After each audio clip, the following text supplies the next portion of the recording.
जय हिंद दोस्तों, आशा करता हूं कि आप सब लोग बेहतर होंगे। मेरा नाम है पंकज शर्मा और मैं स्वागत करता हूं आप सभी का एससीएस एकेडमी के यूट्यूब चैनल पर। दोस्तों, इतिहास के पिछले लेक्चर्स में हमने गवर्नर जनरल और वायसराय पर चर्चा की एक श्रृंखला शुरू की है, जिसमें हमने पार्ट 1 और पार्ट 2 के तहत लॉर्ड हार्डिंग टू तक के वायसराय पर चर्चा की और उनके समय की इंपॉर्टेंट घटनाओं को भी डिटेल में समझा। आज के इस लेक्चर में हम गवर्नर जनरल और वायसराय पर चर्चा का तीसरा पार्ट देखेंगे और इसके तहत जेम्स फोर्ड जो रहा उसके समय के बाद के वायसराय को देखेंगे। तो लॉर्ड हार्डिंग की 2 के बाद भारत में जो वायसराय बनकर आया वो था लॉर्ड चैम्सफोर्ड। लॉर्ड चैम्सफोर्ड 1916 से 1921 तक भारत में वायसराय रहता है और इसके समय की पहली इंपॉर्टेंट घटना होती है लखनऊ समझौता, जो दिसंबर 1916 में हुआ था। इस समझौते में जो इंपॉर्टेंट बात थी वो ये थी कि मुस्लिम लीग और कांग्रेस ये दोनों ही यहां आपको एक मंच पे दिखाई पड़ते हैं, एक साथ दिखाई पड़ते हैं और अंग्रेजों की लंबे समय की फूट डालो और शासन करो की नीति के फल के बाद ये हिंदू मुसलमान एकता की एक किरण के तौर पर दिखाई देता है। इसमें दूसरा एक और इंपॉर्टेंट प्रभाव देखने को मिलता है नरम और गरम दल की एकता। जो नरम और गरम दल 1907 के सूरत अधिवेशन में अलग अलग हो गए थे कांग्रेस के 2 धड़ हो गए थे, जिसकी वजह से कांग्रेस भी कमजोर हुई, जिसकी वजह से देश का स्वतंत्रता आंदोलन भी कमजोर हुआ। वो दोनों की दोनों दल यहां पर एक हो गए और इन दोनों दलों की एकता की हम बात करें तो इसमें एनी बेसेंट और लोकमान्य बाल गंगाधर तिलक ये दोनों का एक इंपॉर्टेंट रोल रहा है और इस समझौते में मोहम्मद अली जिन्ना का भी इंपॉर्टेंट रोल रहा है। याद रखिएगा जिन्ना का रोल कैसे रहा है। 1913 के आसपास जिन्ना जो थे वो मुस्लिम लीग के सदस्य बन गए थे और कांग्रेस के सदस्य तो पहले से थे ही। तो 1916 में जब ये लखनऊ समझौता होता है तो जिन्ना कांग्रेस और मुस्लिम लीग दोनों ही संस्थाओं के सदस्य रहे।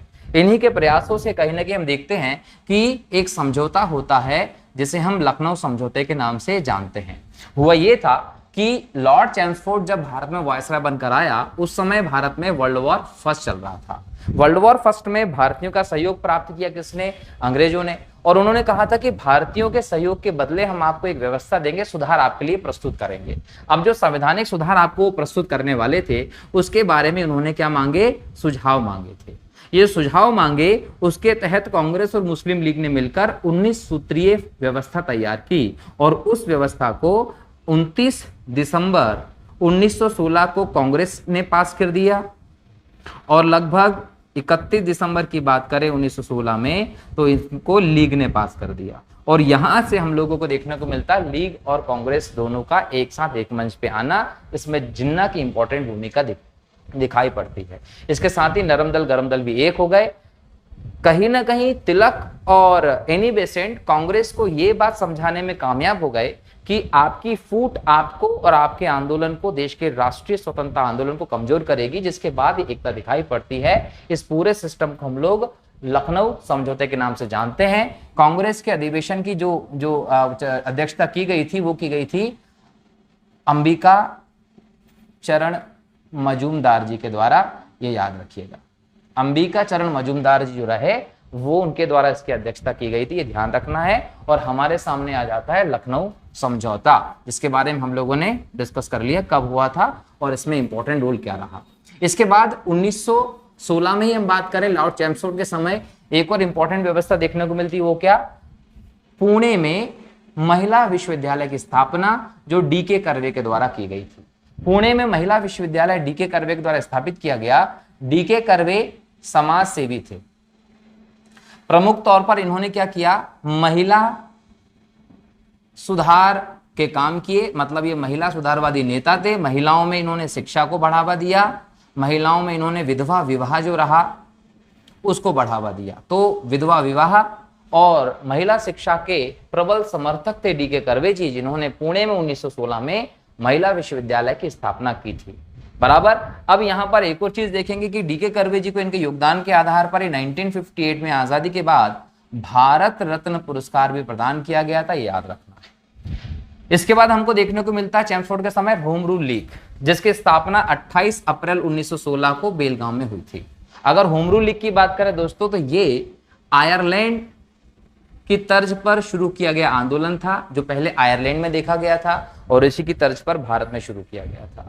होम रूल शब्द की बात कर लें तो शब्द जो है वो सबसे पहले हम लोगों को 1905 में दिखाई पड़ता है, जब लंदन में बैठे श्याम जी कृष्ण ने इस शब्द का प्रयोग किया था और इसी तर्ज पर बाद में आयरलैंड में होम रूल चला और उसके बाद हम देखते हैं भारत में भी यह आंदोलन चला। भारत में अगर होम रूल की बात करें तो एनी बेसेंट का इंपॉर्टेंट रोल दिखाई पड़ता है। एनी बेसेंट आयरिश महिला थी, आयरलैंड की थी ये, और 1907 में जब भारत में मद्रास के आरडीआर में, कहा मद्रास के आरडीआर में किसका कार्यालय था, तो याद रखिएगा थियोसोफिकल सोसाइटी।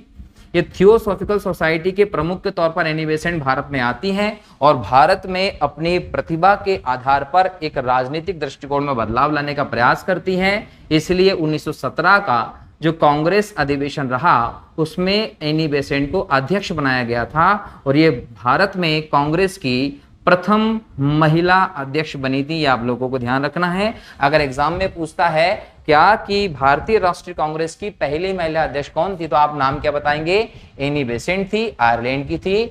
और पूछा जाएगा कि भारतीय राष्ट्रीय कांग्रेस की पहली भारतीय महिला अध्यक्ष कौन थी, तो सरोजनी नायडू थी, 1925 में बनी थी। अब यहाँ पर एनी बेसेंट का भारतीय राजनीति में प्रवेश हो गया है।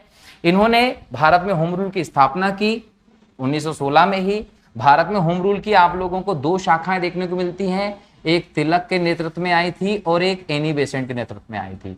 एनी बेसेंट के नेतृत्व में जो शाखा रही वो मद्रास की रही और तिलक के नेतृत्व में जो रही वो पुणे की शाखा रही।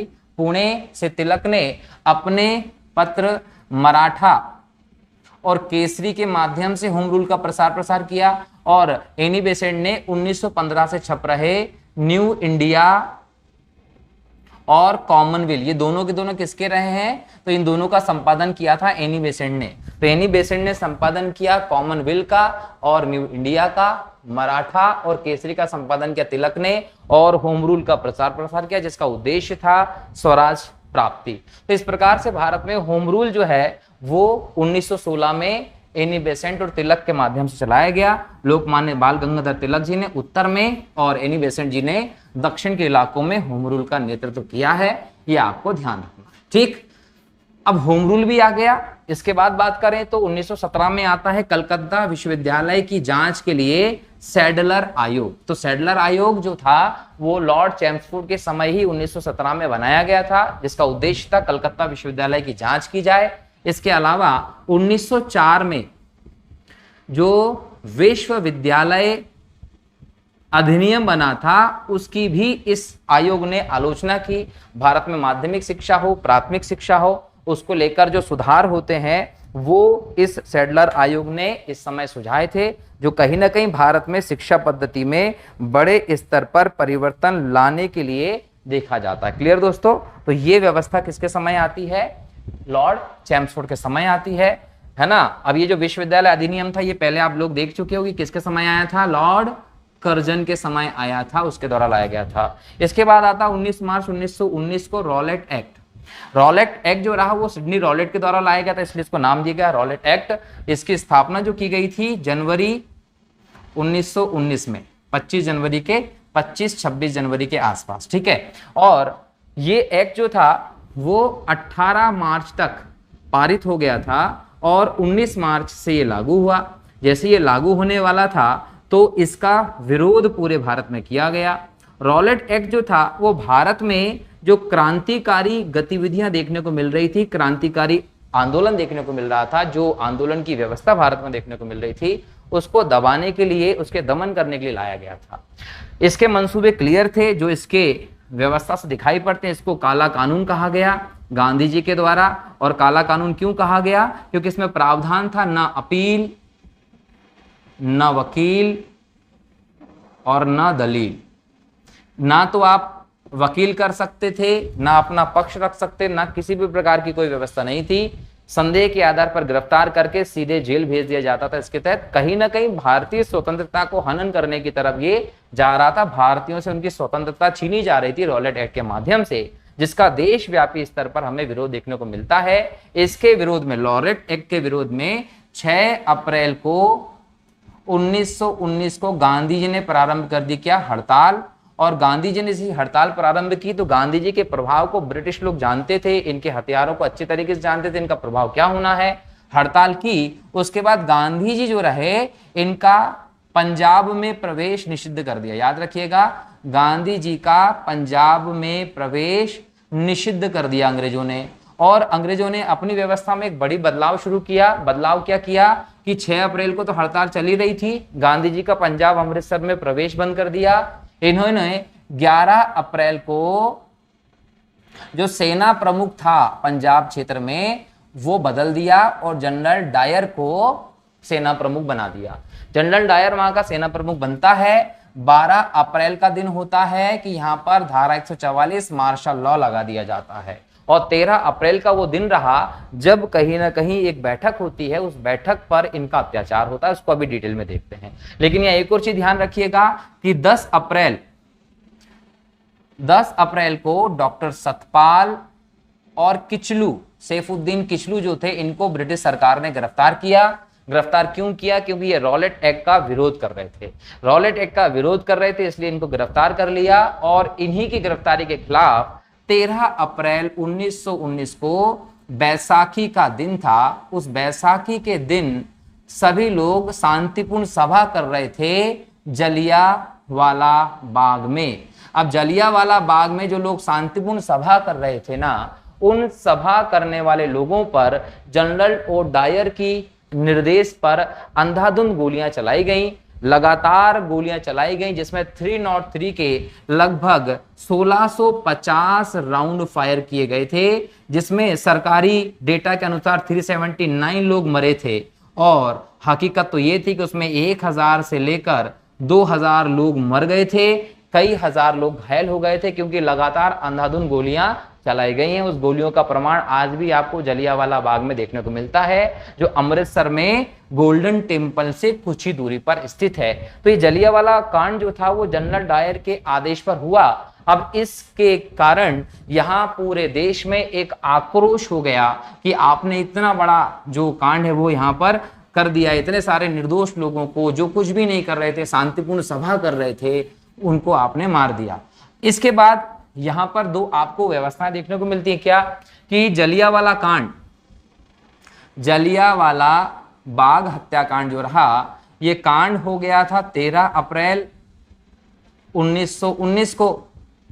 जब यह कांड हुआ, इसमें नरसंहार हुआ भीषण, तो इसकी जांच के लिए कहा जाता है कि हंटर कमीशन बनाया था। ये जो कमीशन बनाया था, इसने जनरल डायर को क्या कहा जानते हैं? आपका दिमाग खराब हो जाएगा सुनते से ही। क्या कहा? ब्रिटिश सरकार का शेर, ब्रिटिश सरकार का शेर कहा। उसे सोने की तलवार सम्मानित किया गया, लगभग 50 लाख पाउंड्स के आसपास नगद पुरस्कार दिया गया, ये कि तूने भाई बहुत बड़ा बहादुरी का काम किया है। जनरल डायर को जांच के बाद निर्दोष करार दिया। भारत में भी एक कमीशन बना था। भारत में जो समिति आयोग बनाया था उसको बोला था मदन मोहन मालवीय समिति, मदन मोहन मालवीय की आयोग। और ये जो बनाया गया, इसने जनरल डायर को दोषी पाया। इसके गांधी जी भी सदस्य थे। जनरल डायर को दोषी पाया, लेकिन आपके दोषी पाने से कुछ ही नहीं हो पाया। तो ये व्यवस्था देखने को मिली। 1940 में सरदार उधम सिंह जी ने लंदन में जनरल डायर की हत्या कर दी थी, तब जाकर इसका इंतकाम पूरा हुआ देखा जाता है। तो ये घटना जो थी वो भारतीय इतिहास में एक बहुत बोल सकते हैं कि हमारे लिए एक चिंतनीय घटना थी, जिसने पूरे देश को आज भी कहीं ना कहीं कांप जाते हैं जब इस घटना के बारे में सोचते हैं। तो 13 अप्रैल 1919 को जो जलियांवाला बाग हत्याकांड हुआ था, वो कब हुआ था, कहाँ हुआ था? अमृतसर में। और किसके द्वारा? डायर के आदेश पर हुआ था। ठीक है। इसके बाद बात करें तो मॉन्टेग्यू चैमफोर्ड सुधार जो है, वो सुधार भी किसके समय आया? चैमफोर्ड के समय आया था। मॉन्टेग्यू इस समय भारत सचिव के पद पर विद्यमान थे, ये याद रखिए। इसके सुधार के अंतर्गत बहुत सारी व्यवस्थाएं की गई थी, जिनको हम संविधान वाले लेक्चर के अंतर्गत देखने वाले हैं। ठीक है। बस इसमें एक बात याद रख लीजिएगा कि ये अधिनियम 1919 में लाए थे और 1921 में ये लागू हुआ था। 1921 में ये लागू हुआ था। और इसके लागू होने के बाद इसमें एक व्यवस्था भी की गई थी कि लागू होने के बाद 10 साल उसके बाद क्या करेंगे, एक आयोग भेजेंगे, कमीशन भेजेंगे जो इस पर विचार करेगा कि ये किस हद तक सक्सेसफुल हुए कि नहीं हुए, और इसी का प्रतिफल था साइमन कमीशन। उसके बारे में हम आगे डिस्कशन करने वाले हैं। लेकिन जब भारत में लॉर्ड चैम्सफोर्ड वायसराय के पद पर था, उसी समय भारत में गांधी जी ने अपना पहला सत्याग्रह किया था, चंपारण सत्याग्रह, अहमदाबाद आंदोलन किया और खेड़ा सत्याग्रह किया। क्लियर। अब यहां पर थोड़ा सा हम गांधी जी के विषय में देखें तो सब लोग जानते हैं कि राष्ट्रपिता महात्मा गांधी जी का जन्म 2 अक्टूबर को हुआ था पोरबंदर गुजरात में। गांधी जी ने अपनी प्रारंभिक शिक्षा के बाद लंदन गए, वहां से भारत वापस आते हैं और 1893 में गांधी जी एक केस के सिलसिले में अफ्रीका प्रवास पर जाते हैं, और अफ्रीका प्रवास पर जब गांधी गए तो 1893 से 1915 में 9 जनवरी को वो भारत वापस आते हैं। तो इस समय तक लगभग 22 वर्ष के आसपास हम देखें तो गांधी जी अफ्रीका प्रवास पर रहे। अफ्रीका प्रवास में गांधी जी जो थे वो 1893 से 1905 तक अलग रोल में रहते हैं और 1905 से 1915 तक अलग रोल में रहते हैं। यहां तक कहीं ना कहीं वो वकील थे, वकालत का काम करते थे, लेकिन 1905 के बाद वकालत छोड़ दी थी। अफ्रीका में रंगभेद के कानूनों के खिलाफ, विवाह के रजिस्ट्रेशन के खिलाफ, इस प्रकार के जो व्यवस्था रही उनके खिलाफ सत्याग्रह भी गांधी जी कर चुके और हड़ताल भी कर चुके थे, और कहीं ना कहीं वो सभी प्रयोग गांधी जी के अफ्रीका में सफल रहे थे। 9 जनवरी 1915 को गांधी जी भारत आए। 9 जनवरी को प्रवासी भारतीय दिवस मनाते हैं, और उसके बाद गांधी जी ने भारत में 2 साल तक किसी भी पार्टी को ज्वाइन नहीं किया, राजनीति से दूर रहे। राजनीति से दूर रहकर 2 साल तक भारत भ्रमण करके भारत की स्थिति को जाना, और उसके बाद 1917 में यहां चंपारण से गांधी जी ने भारत में आंदोलन व्यवस्था को शुरू किया था। कहते हैं कि गांधी जी ने 2 साल तक आने के बाद राजनीति में प्रवेश इसलिए नहीं रहा क्योंकि गांधी जी के हथियार थे सत्याग्रह, अहिंसा, हड़ताल, इस प्रकार की चीजें, और वो 2 साल तक भारत भ्रमण करके भारतीयों की क्षमता को जान रहे थे कि भारतीय लोग जो थे वो कितने हद तक त्याग करने के लिए तैयार रहते हैं। 2 साल तक क्षमताओं को जानने के बाद जब रामचंद्र शुक्ल ने, याद रखिएगा, रामचंद्र शुक्ल जो थे उन्होंने भारत में गांधी जी को चंपारण, बिहार आमंत्रित किया। इनकी मुलाकात हुई थी गांधी जी से 1917 के आसपास ही, कहां, लखनऊ में। उसके बाद उन्होंने चंपारण बिहार के किसानों की कहीं ना कहीं दुख को सुनाया गांधी जी को, और उन्होंने इनवाइट किया कि आप चंपारण बिहार आइए ताकि इनका उद्धार हो सके।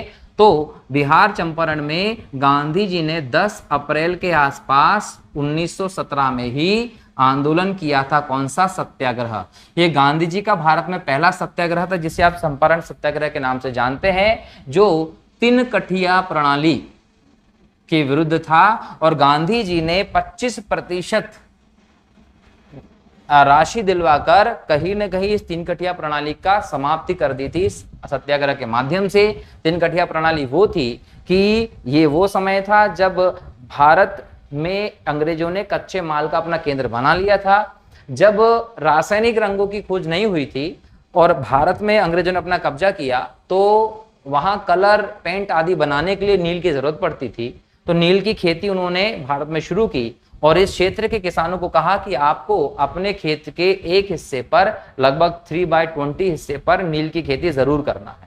अब नील की खेती करने से ये दिक्कत थी कि लगातार वही खेती करने से भूमि की उपजाऊ शक्ति भी खत्म होती जा रही थी। दूसरी बात ये थी कि जब बोल सकते हैं कि नए रासायनिक कलर खोज लिए गए तो नील की महत्ता कम हो गई थी, उनको खरीदते ही नहीं थे ये लोग।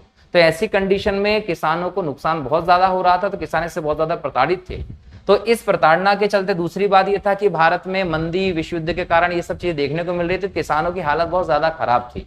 तो ऐसे में गांधी जी जाते हैं, सत्याग्रह करते हैं और इस 3 कठिया प्रणाली को समाप्त करते हैं। कहां? बिहार के चंपारण में। ये गांधी जी का पहला सत्याग्रह था, पहला प्रयोग था जो सफल रहा। इसके बाद हम देखें तो अहमदाबाद में जाएं तो ये मिल मजदूर आंदोलन था। मिल मजदूर जो थे, इनकी यहां मिल मालिकों से झड़प हो रही थी। गांधी जी ने इसमें भारत में अपनी पहली हड़ताल की थी, ये याद रखना है आप लोगों को। गांधी जी ने अपनी यहां पर पहली हड़ताल की थी। हुआ ये था, लगभग 1918 के आसपास की बात है। गांधी जी जाते हैं यहाँ पर, गांधी जी देखते हैं कि मिल मजदूरों की समस्या क्या है। मिल मजदूरों ने कहा कि प्लेग फैल गया था, दूसरी बात प्रथम विश्व युद्ध हुआ, दोनों ही कारणों से व्यापक मंदी है।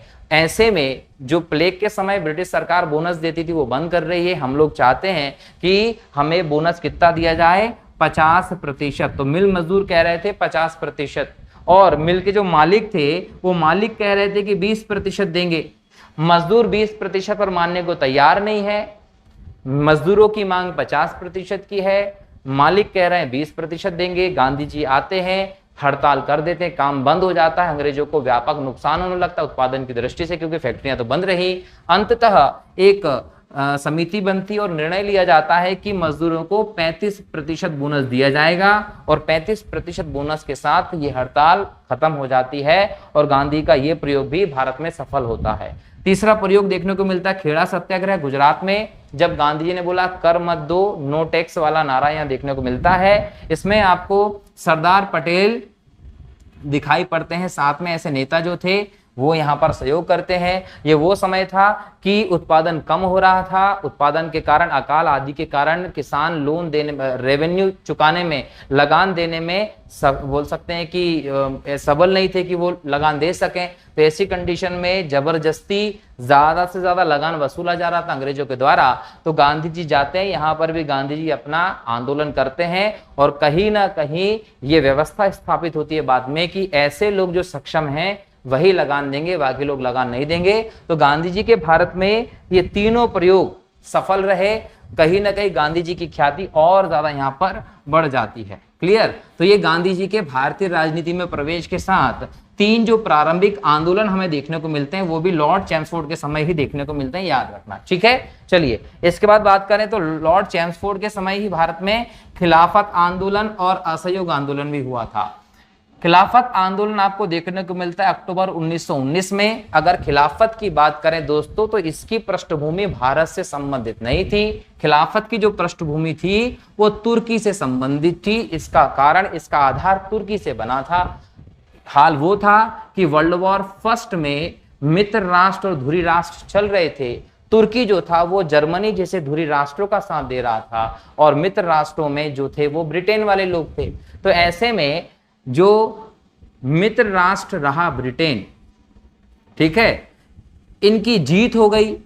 जीत के बाद इन्होंने तुर्की में व्यवस्था को बदला, और तुर्की में व्यवस्था को बदलने की तरफ जब ब्रिटेन जाता है तो वो बदले वाली राजनीति करता है। सेब्रे की जो संधि होती है, सेब्रे की जो संधि होती है, ये संधि जो है वो लाद दी जाती है तुर्की के ऊपर। ये बहुत कठोर व्यवस्था लाने वाली चीज थी। इसके तहत तुर्की में ऑटोमन जो एम्पायर होता है उसका विभाजन कर दिया जाता है। तुर्की की सत्ता को खत्म करने का ब्रिटेन के लोग काम करते हैं। ऐसी व्यवस्था में तुर्की में जो खलीफा का पद होता है उसको समाप्त करने का भी निर्णय लिया जाता है। तो तुर्की में खलीफा के पद की समाप्ति की बात कर लो। जब हम खलीफा की बात करते हैं तो हजरत पैगंबर जो रहे उनके उत्तराधिकारी के तौर पर इसको देखा जाता था, और जो कि संपूर्ण मुसलमानों में एकता का एक पर्याय था। जैसे ही अंग्रेजों ने तुर्की में खलीफा के पद को समाप्त करने की घोषणा की तो जो संपूर्ण सुन्नी मुसलमान वर्ग रहा वो पूरे के पूरे मुसलमान वर्ग जो थे उनमें असंतोष व्याप्त हो गया, और उन्होंने पूरे वैश्विक स्तर पर एकता स्थापित करते हुए अंग्रेजों के खिलाफ लड़ने का सोचा, और यहीं से शुरू होता है खिलाफत। इन्होंने अंग्रेजों की खिलाफत करना शुरू कर दिया। अब खिलाफत का जो मुद्दा था वो एक धर्म का मुद्दा था जो खलीफा के पद से संबंधित था।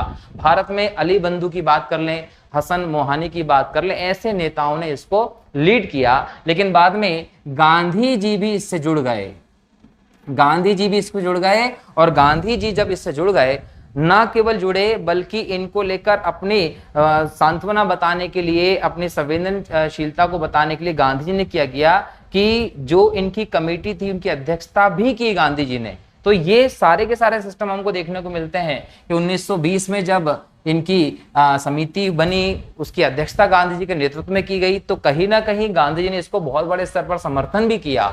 गांधी जी का मानना यह था कि भारत में मुसलमानों का एक बहुत बड़ा वर्ग है, और अगर हम स्वतंत्रता चाहते हैं तो बिना इनके सपोर्ट के हम स्वतंत्रता नहीं प्राप्त कर सकते, आंदोलन को नहीं आगे बेहतर तरीके से बढ़ा सकते।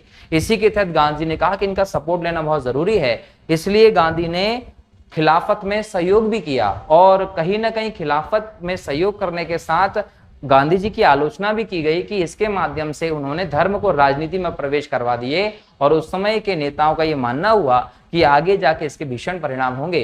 तो कहीं ना कहीं हम आज इनको देखते भी हैं। तो इस प्रकार की व्यवस्था जो है वो देखने को मिली कि गांधी जी ने खिलाफत का सहयोग किया, बड़े स्तर पर खिलाफत चलता है, लेकिन खिलाफत जो है वो 1924 तक धीरे धीरे करके स्वतः समाप्त हो जाता है, क्योंकि खिलाफत की जो नींव रखी गई थी वो किस आधार पर रखी गई थी? खलीफा के पद को लेकर 1922 में जो अंतिम खलीफा होते हैं कमाल पाशा, इनके द्वारा घोषणा कर दी जाती है कि अब तुर्की में लोकतंत्र बनेगा, खलीफा का पद समाप्त कर देंगे।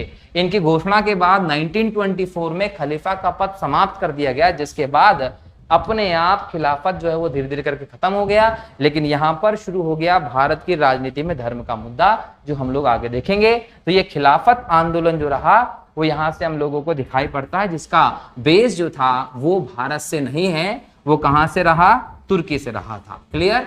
चलिए, अब खिलाफत के बाद एक और आंदोलन जो हमारे देश में उत्पन्न होता है चेम्सफोर्ड के समय, वो है असहयोग का मुद्दा। असहयोग का प्रस्ताव 1920 में नागपुर से पास किया गया था, यह आप लोगों को ध्यान रखना है। और असहयोग का यहाँ पर मतलब था कि ऐसी सरकार का सहयोग ना करना जो कि जनता का शोषण करती है। तो यहाँ पर शोषण करने वाली सरकार का सहयोग न करना असहयोग से मतलब था। और गांधी जी ने एक शांतिपूर्ण सत्याग्रह के तौर पर इस आंदोलन को शुरू किया। बड़े स्तर पर यह आंदोलन आया। इसमें जनता का सपोर्ट पाने के लिए गांधी जी ने नारा दिया था कि 1 वर्ष में मैं आपको स्वतंत्रता दिलवा दूंगा, जिसकी वजह से लोगों को एक क्रांतिकारी नारा लगा। लोगों ने बड़े पैमाने पर, हर वर्ग ने इसके अंदर आकर अपना समर्थन देना शुरू किया गया।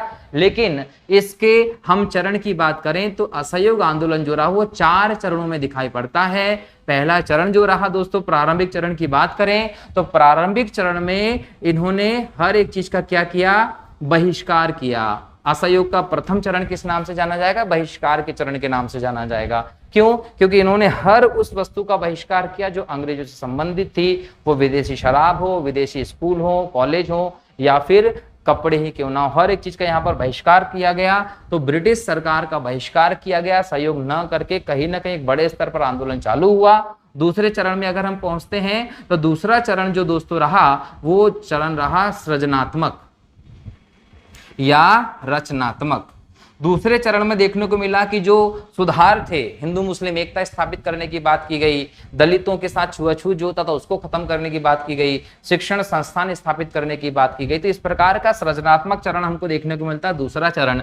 तीसरे चरण की बात करें तो तीसरा चरण रहा विद्रोह का चरण। ये वो चरण था जब असहयोग आंदोलन में उग्रता आ गई थी, और उस उग्रता का आपको व्यवस्था देखने को मिलती है कि 5 फरवरी 1922 को गोरखपुर यूपी में हुआ चोरा चोरी कांड, जब भारतीयों का आंदोलनकारियों का एक दल जो था वो वंदे मातरम का नारा लगाते हुए, झंडा निकालते हुए एक रैली निकाल रहा था, उस पर यहां एक पुलिस चौकी ने क्या कर दिया? लाठी चार्ज कर दिया। गुस्से में जो भीड़ आई उसने इन सभी पुलिस वालों को, लगभग 21 पुलिस कर्मियों को वहां की चौकी में बंद करके उसमें आग लगा दी, जिसमें सभी की मृत्यु हो गई। इस कांड को आप चोरा चोरी कांड के नाम से जानते हैं। इस कांड से गांधी जी बहुत क्षुब्ध हुए और अंततः 11 फरवरी 1922 को एकाएक गांधी जी ने असहयोग आंदोलन की समाप्ति की घोषणा भी कर दी। तो इसके बाद बहुत व्यापक परिणाम देखने को मिलते हैं। कहीं ना कहीं गांधी जी की लोकप्रियता में भी कमी देखने को मिलती है,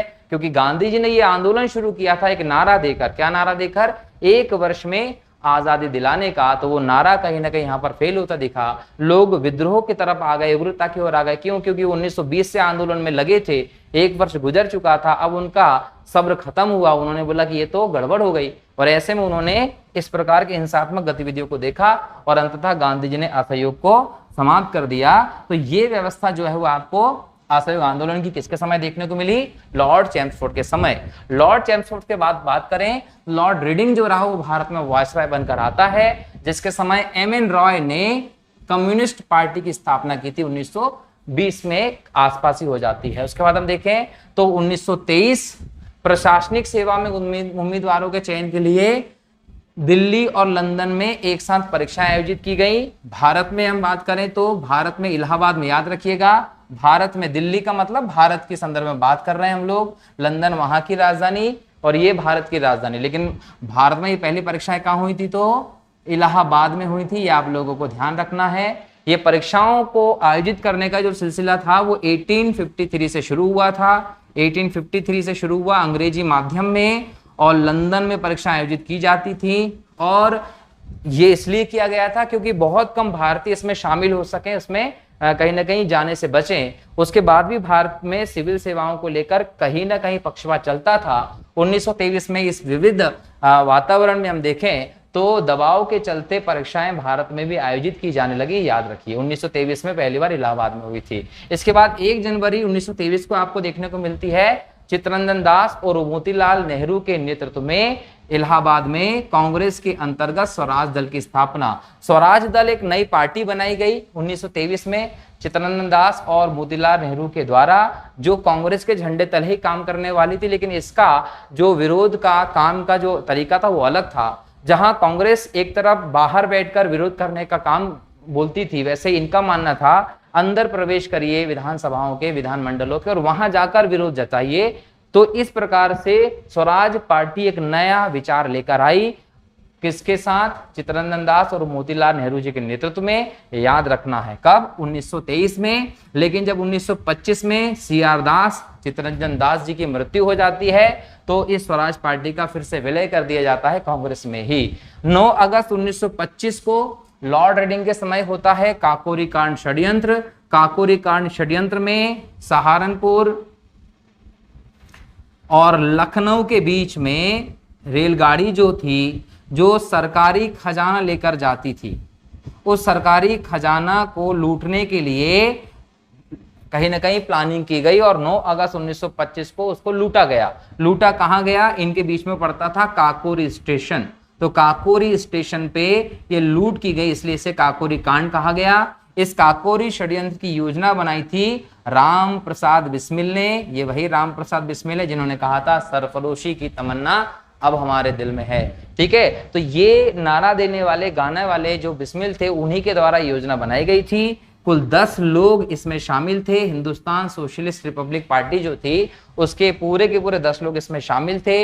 इनमें चंद्रशेखर आजाद जी भी थे। क्लियर? अब इन सब लोगों ने मिलकर इसकी योजना बनाई और कुछ लोग ट्रेन में चढ़ गए, ट्रेन की चेन खींची, ट्रेन रुकी। उसके बाद बिस्मिल और इनके सभी सहयोगियों ने इस पूरी व्यवस्था को अंजाम दिया। जो लूट हुई थी ना, वो लूट के संदर्भ में याद रखिएगा कि अशफाक उल्लाह खां जो थे, इनके नेतृत्व में लूट हुई थी, है ना। प्लान किसने बनाया था? बिस्मिल जी ने बनाया था। और ये काकोरी कांड था। ये लूट क्यों की गई? क्योंकि क्रांतिकारियों का जो काम करने का तरीका था वो गोली और बम की राजनीति थी। हथियार खरीदने थे, ब्रिटिश सरकार के खिलाफ अभियान करने के लिए, लड़ाई लड़ने के लिए जो हथियार चाहिए थे, उनके लिए पैसे चाहिए थे, और पैसों के लिए इन्होंने काकोरी कांड कर दिया था। ये आपको ध्यान रखना है, ठीक है। और इसके बाद बिस्मिल की बात करें, अशफाक उल्लाह खां की बात करें, ऐसे सभी क्रांतिकारियों को फांसी की सजा दे दी गई थी। इसमें चंद्रशेखर आजाद भी शामिल थे, मनमथ नाथ गुप्त भी शामिल थे, राजेंद्र लाड़ी हो, रोशन सिंह हो, ये सभी लोग शामिल थे। तो इसमें अशफाक उल्लाह खां, बिस्मिल हो, राजेंद्र लाड़ी हो, रोशन सिंह हो, इनको फांसी दे दी गई थी। याद रखना, सचिंद्र सान्याल जो थे उनको कहीं ना कहीं बोल सकते हैं कि काला पानी की सजा दे दी गई थी। क्लियर? चंद्रशेखर आजाद जैसे नेता जो थे वो फरार होने में कामयाब रहे थे, उनको कभी पकड़ ही नहीं पाई थी पुलिस। ठीक, तो ये व्यवस्था रही किसके समय की? लॉर्ड रीडिंग के समय की। काकोरी कांड षड्यंत्र की बात हो या फिर हम बात कर लें स्वराज पार्टी की। अब लॉर्ड रीडिंग के बाद जो भारत में वायसराय बनकर आता है दोस्तों, वो था लॉर्ड इरविन। लॉर्ड इरविन के समय भी कई सारी इंपॉर्टेंट घटनाएं हुई, जिसमें से पहली इंपॉर्टेंट घटना थी 1927 का साइमन कमीशन। साइमन कमीशन जो है वो 1919 के मॉन्टेग्यू चेम्सफोर्ड सुधार का ही रूप था, जो 1921 में लागू हुआ था। इसके 10 वर्ष बाद सुधारों की अनुशंसा के लिए, उनको देखने के लिए कहीं ना कहीं एक समिति बनाई जानी थी, जो 1931 में बनती। लेकिन कहीं ना कहीं ऐसी पृष्ठभूमि बन गई थी जिसके चलते जो लंदन की सरकार रही, ब्रिटिश सरकार रही, वो दबाव में आई और उन्होंने 1931 से पहले ही 1927 में 8 नवंबर को ही एक कमीशन गठित कर दिया, जिसे साइमन कमीशन कहा, क्योंकि साइमन इसके अध्यक्ष थे और इसमें 7 सदस्य थे। सातों के सातों सदस्य गोरे थे, इसलिए इसे व्हाइट मैन कमीशन के नाम से भी जाना जाता है। अब साइमन कमीशन बन गया 8 नवंबर 1927 को। क्यों बनाया गया? इस आधार पर बनाया गया था। अब ये वो कमीशन था जो भारत में सुधारों की व्यवस्था को देखने के लिए आया था, एक तरीके से कहें तो भारत का भविष्य तय करने के लिए आया था। अब सोचिए कि भारत का भविष्य तय करने का कोई कमीशन भारत में आ रहा है जिसमें 7 सदस्य और सभी गोरे हैं। ये बात आपको पचने वाली नहीं थी कि भारत का भविष्य अब अंग्रेज तय कैसे करेंगे, तो हमने इस कमीशन का विरोध किया बड़े स्तर पर। याद रखिएगा, इस समय मद्रास में अंसारी जी के नेतृत्व में कांग्रेस का अधिवेशन होने वाला था। उस अधिवेशन के अंतर्गत साइमन कमीशन के कंप्लीटली विरोध का कहीं ना कहीं प्रस्ताव पास कर दिया गया और पूरे देश में जगह जगह इसका विरोध किया गया। साइमन कमीशन भारत आता है 3 फरवरी 1928 को। जब ये भारत आया तो भारत में कहां पहुंचा? सबसे पहले बंबई, और नारे लगाए गए साइमन गो बैक के। तो इस प्रकार से साइमन कमीशन के बहुत बड़े स्तर पर विरोध किया गया।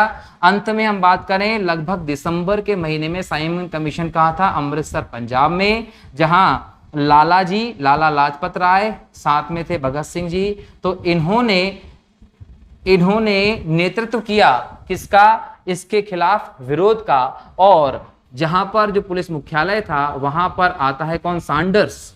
कौन है? सैंडर्स। और यहां पर साइमन गो बैक के नारे लगाए जा रहे थे साइमन कमीशन के विरोध में। सैंडर्स आदेश देता है लाठीचार्ज का, और इस सैंडर्स के आदेश पर जो लाठीचार्ज होता है उसमें लालाजी हो जाते हैं जख्मी।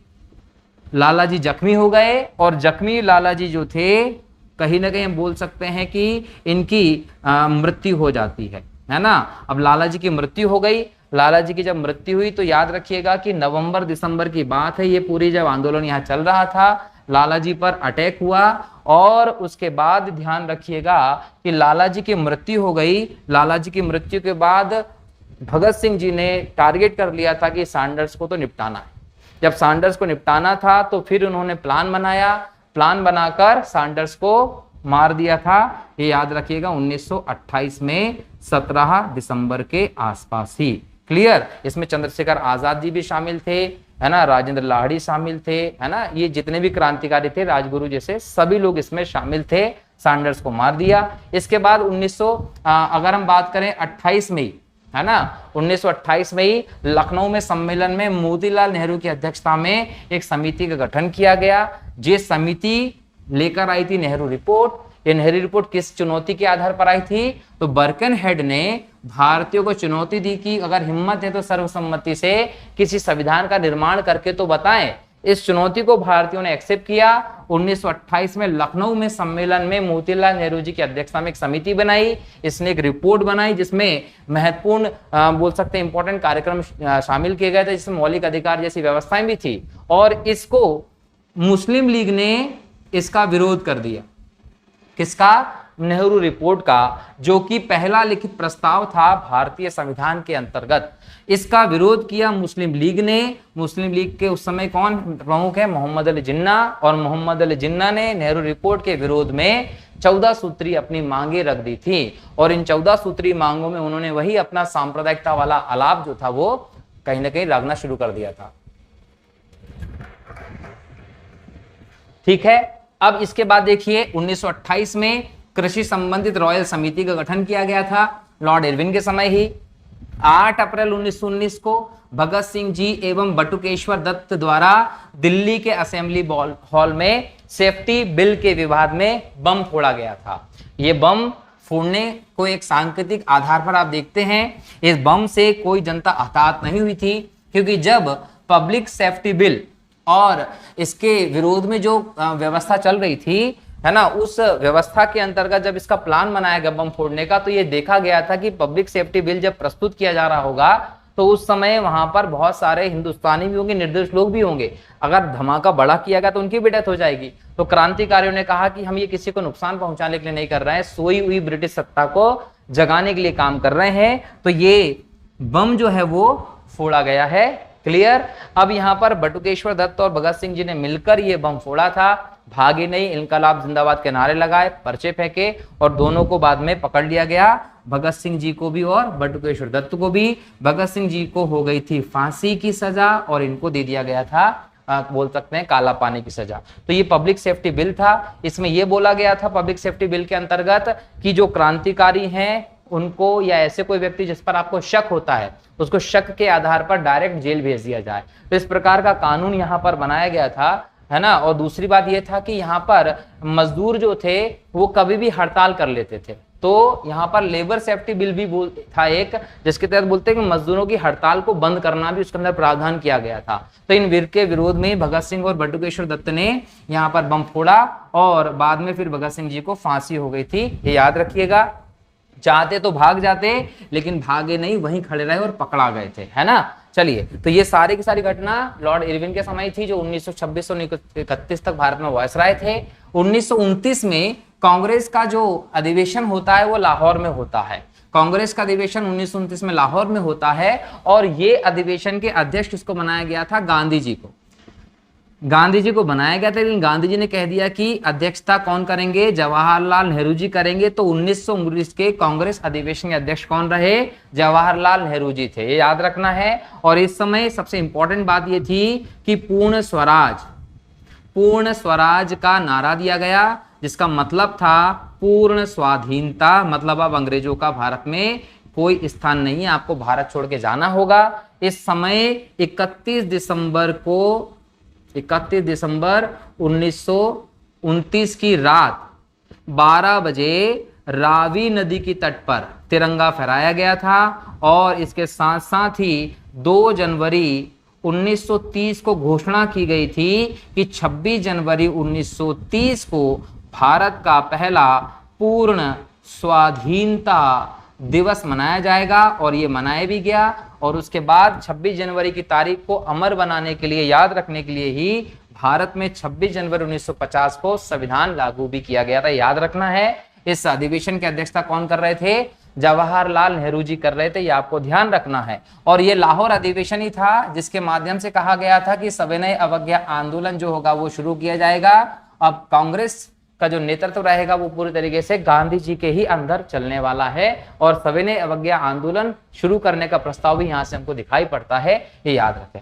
तो ये कौन सा अधिवेशन था? कांग्रेस का लाहौर अधिवेशन था, जिसके अध्यक्ष कौन बने थे? जवाहरलाल नेहरू जी। पूर्ण स्वराज का नारा दिया गया था, ये याद रखेंगे, ठीक है। इसके अलावा लाहौर षड्यंत्र के आरोपी जतिन दास जो थे, उनकी लगभग 63-64 दिन की भूख हड़ताल के बाद जेल में ही मृत्यु हो गई थी, ये भी आपको ध्यान रखना है, ठीक। इसके बाद हम देखें तो 1930 में साबरमती में कांग्रेस की कार्यकारिणी की बैठक होती है और सविनय अवज्ञा शुरू करने का निर्णय लिया जाता है, ठीक है। कब होती है बैठक? फरवरी 1930 में। और 12 मार्च 1930 को गांधी जी प्लस 78 लोग, हम बोल सकते हैं 79 लोगों ने दांडी यात्रा प्रारंभ की। कौन सी यात्रा प्रारंभ की? दांडी यात्रा। ये यात्रा प्रारंभ की थी साबरमती से। साबरमती कहां है? अहमदाबाद, ठीक है। और कहां जानी थी ये? तो याद रखिएगा दांडी तक। तो दांडी तक जाना थी, समुद्र तक जाते आप और वहां जाकर नमक कानून तोड़ने का प्लान बनाया गया। तो ये दांडी यात्रा शुरू की गई कहां से? साबरमती आश्रम से। लगभग 241 मील यात्रा करके गांधी जी 5 अप्रैल को पहुंचते हैं कहां? दांडी। और यहां पर 6 अप्रैल को नमक कानून तोड़ा जाता है और नमक कानून तोड़ने के साथ ही शुरू हो जाता है सविनय अवज्ञा आंदोलन। तो सविनय अवज्ञा आंदोलन जो है वो नमक कानून तोड़ने के साथ शुरू होता है। इसके लिए दांडी यात्रा आयोजित की गई थी। ये कहां तक? साबरमती, अहमदाबाद से दांडी। दांडी कहां है? नवसारी तक। तो कभी कभी दांडी नहीं देता, नवसारी ऑप्शन आ जाएगा, तो याद रख लीजिएगा। गांधी जी के साथ कितने लोग गए थे? 78 लोग। कुल कितने लोग गए थे? 79 लोग। और जब गांधी जी यहाँ नमक कानून तोड़ते हैं तो लाखों लोग इकट्ठा हो जाते हैं गांव गांव से निकल कर गांधी जी के साथ। तो एक बहुत बड़ा आंदोलन यहाँ चलाया गया था गांधी जी के नेतृत्व में, जैसे सविनय अवज्ञा आंदोलन कहा गया। सविनय अवज्ञा को हम तोड़ें तो सविनय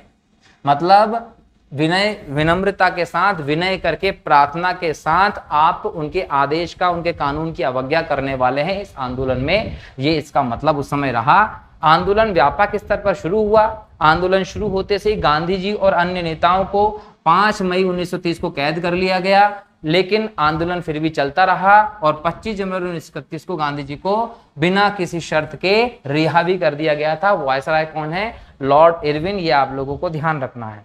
तो ये इस प्रकार से भारत में सविनय अवज्ञा आंदोलन पूरी तरह शुरू हो गया है। ठीक है, अब यहाँ पर एक और चीज याद रखिएगा कि नमक को ही क्यों मुद्दा चुना? तो नमक को मुद्दा इसलिए चुना कि नमक एक प्रकार से आपके जहन से जुड़ा हुआ वस्तु होती है। वो बोलते हैं ना कि सरकार मैंने आपका नमक खाया है तो नमक हरामी नहीं कर सकता। तो ऐसी विचारें भी थी, तो कहीं ना कहीं उस मिथक को तोड़ना चाहते थे गांधी। दूसरी बात था कि नमक हर एक घर में, गरीब से गरीब, अमीर से अमीर घर में प्रयोग होने वाली वस्तु थी, जिस पर उस समय ब्रिटिश सरकार टैक्स लेती थी। और हर कोई व्यक्ति चाहता था कि देश हमारा, समुद्र तट हमारा, समुद्र हमारा, व्यवस्था हमारी, तो हमारे नमक को हम ही ना बनाकर खाएं, तो ये कैसे हो सकता? उसके लिए हम टैक्स देते थे भारी। तो इसलिए कहीं ना कहीं नमक को मुद्दा बनाया ताकि सभी वर्ग इसमें एक साथ शामिल हो सकते थे। ठीक है, इसलिए नमक को गांधी जी ने मुद्दा बनाया। लेकिन गांधी जी को गिरफ्तार किया, 25 जनवरी 1931 को गांधी जी को छोड़ दिया और 5 मार्च 1931 को होता है गांधी इरविन पैक्ट। और गांधी इरविन पैक्ट में इंपॉर्टेंट बात जो होती है वो क्या होती है कि गांधी जी आंदोलन को स्थगित करके दूसरे गोलमेज सम्मेलन में भाग लेने के लिए लंदन जाएंगे। साथ ही साथ ये भी कहा गया कि जो ब्रिटिश सरकार होगी वो भारत में राजनीतिक बंदियों को छोड़ देगी और इस प्रकार के सारे व्यवस्थाएं इसमें की गई। गांधी इरविन पैक्ट होता है 5 मार्च 1931 को। इसके परिणाम से ही गांधी जी ने सविनय अवज्ञा आंदोलन को रोक दिया। इसको स्थगित करके गांधी जी दूसरे गोलमेज सम्मेलन में भाग लेने के लिए कहाँ जाते हैं लंदन। लेकिन उनके हाथ कुछ नहीं लगता, निराश होकर वापिस आते हैं। 1932 में सविनय अवज्ञा का दूसरा चरण शुरू होता है जो 1932 से 1934 तक चलता है। 1934 तक अंततः सविनय अवज्ञा वापस ले लिया जाता है गांधी जी के द्वारा। वापस भी इसलिए ले लिया जाता है क्योंकि ब्रेक लग गया था, आंदोलन कमजोर पड़ गया था, भीड़ होती नहीं थी। ऐसे में आंदोलन वापस लेना बहुत सही तरीका था। तो ये बात हुई किसकी? सविनय अवज्ञा आंदोलन की। ठीक है, अब हम बात करते हैं गोलमेज सम्मेलनों की। तो गोलमेज सम्मेलन 3 होते हैं। पहला गोलमेज सम्मेलन होता है 12 नवंबर 1930 से 13 जनवरी 1931 तक। इसमें BR अम्बेडकर ने दलितों के तरफ से भाग लिया था। कांग्रेस इसमें शामिल नहीं होती है ना। दूसरा सम्मेलन की बात करें तो सितंबर 1931 में होता है, 1 दिसंबर 1931 तक। ये दूसरा गोलमेज सम्मेलन था जिसमें गांधी जी शामिल हुए थे कांग्रेस के प्रतिनिधि के तौर पर। लेकिन गांधी जी को यहाँ पर अर्धनग्न फकीर कहकर इंसल्ट की गई और इसका कोई परिणाम नहीं निकला था। गांधी जी वापिस आए और उन्होंने वापिस से सविनय अवज्ञा शुरू किया था। तीसरा गोलमेज सम्मेलन हुआ था 17 नवंबर 1932 से 24 दिसंबर 1932 तक। इस सम्मेलन में भी कोई खासा अंतर नहीं दिखा, कांग्रेस में शामिल नहीं हुई थी। तो कांग्रेस ने सिर्फ दूसरे गोलमेज में भाग लिया था। गोलमेज का मतलब था राउंड टेबल कॉन्फ्रेंस। गोल टेबल होती थी, उसके चारों ओर बैठकर बातचीत की जाती थी। ये लंदन में जेम्स पैलेस जो था वहां पर आयोजित किया गया था। तीनों गोलमेज में शामिल होने वाले जो लोग थे उनमें BR अम्बेडकर का नाम सामने आता है। ठीक है, अगर पहले गोलमेज सम्मेलन की बात करें दोस्तों तो इसमें जिन्ना भी शामिल थे। और एक और चीज याद रखिएगा, तीनों सम्मेलन के समय पर जो मैकडोनाल्ड रहे हैं, रैमजे मैकडोनाल्ड, ये ब्रिटेन के PM थे। ये आप लोगों को ध्यान रखना है। क्लियर? दूसरे गोलमेज सम्मेलन में हम बात कर ले तो सरोजनी नायडू हों, मदन मोहन मालवीय हों, सप्रू हों, ऐसे लोगों ने भी इसमें भाग लिया था, ये ध्यान रखना है। लेकिन गोलमेज सम्मेलनों को कोई परिणाम नहीं निकला और अंततः कहीं ना कहीं भारत में सांप्रदायिकता के बीज बोने के आधार इसमें बाद में लाए गए थे, तो जिनको हम डिस्कस करेंगे आगे के लेक्चर में। तो दोस्तों आज हमने लॉर्ड इरविन तक की चर्चाओं पर देख लिया है कि क्या क्या घटनाएं हुई थी। अगले लेक्चर में हम लॉर्ड इरविन के बाद के वायसराय पर बात करेंगे, जिसमें हम लोग 1935 के अधिनियम पर डिस्कशन करेंगे, पूना पैक्ट पे अधिनियम पर बात करेंगे, फॉरवर्ड ब्लॉक की, आजाद हिंद फौज की, क्रिप्स मिशन की बात करेंगे, कैबिनेट मिशन की बात करेंगे, भारत छोड़ो आंदोलन की बात करेंगे। ठीक है, इन सब पर डिस्कशन अगले में पार्ट 4 के तहत। आज के लिए इतना ही, मिलता हूं अगले लेक्चर में फिर से। तब तक के लिए बहुत बहुत शुक्रिया। जय हिंद, जय भारत, वंदे मातरम।